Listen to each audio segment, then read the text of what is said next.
കാസർഗോഡ് ജില്ലയിൽ നിന്ന് വരുന്നത്. പിന്നെ പൊങ്കാലയുടെ ആദ്യമായിട്ട് 55 വയസ്സായി ആദ്യമായിട്ട് വരുന്നതാണ്. ചീമേനിയുള്ളവർ എന്നെ ഇവിടത്തേക്ക് കൊണ്ടുവന്നു. അതുപോലെ ആറ്റുകാലമ്മ വിളിച്ചു.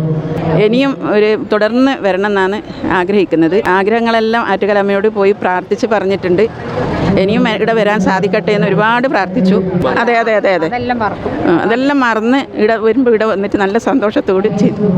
ഹായ്, ഞാൻ നിങ്ങളുടെ പത്രമായിട്ടുള്ള സ്വന്തം ജലജ. ഇന്നെനിക്ക് ഭയങ്കര സന്തോഷമാണ്. ഞാൻ ആദ്യമായിട്ട് ആറ്റുകാൽ പൊങ്കാല ഇടാൻ വന്നതാണ്. നമ്മുടെ ഏഷ്യാനെറ്റ് ഫാമിലിയോടൊപ്പം ആദ്യമായിട്ടാണ് പൊങ്കാല ഇടുന്നത്. ഞാൻ ടി വിയിലൊക്കെ മാത്രമേ കണ്ടിട്ടുള്ളൂ പൊങ്കാല. അപ്പോൾ ഭയങ്കര സന്തോഷമുണ്ട്. എനിക്ക് തോന്നുന്നു കേരളത്തിലെ തന്നെ ഏറ്റവും വലിയൊരു ഉത്സവമായിട്ട് എല്ലാ സ്ത്രീകളും ആഘോഷിക്കുന്ന ഒരു കാര്യമാണ് ആറ്റുകാൽ പൊങ്കാല. എല്ലാവർക്കും എല്ലാ അനുഗ്രഹങ്ങളും ഉണ്ടാകട്ടെ എന്ന് പ്രാർത്ഥിക്കുന്നു. ഭയങ്കര എന്താ പറയുക, ഭക്തി. അമ്മയുടെ ഒരു തിരുവനന്തപുരത്ത് പ്രത്യേകിച്ച് അനന്തപുരിയിൽ വന്നിട്ട് ഇത് ഇടാൻ വേണ്ടിയിട്ട് സാധിച്ചതിൽ ഭയങ്കര സന്തോഷമുണ്ട്.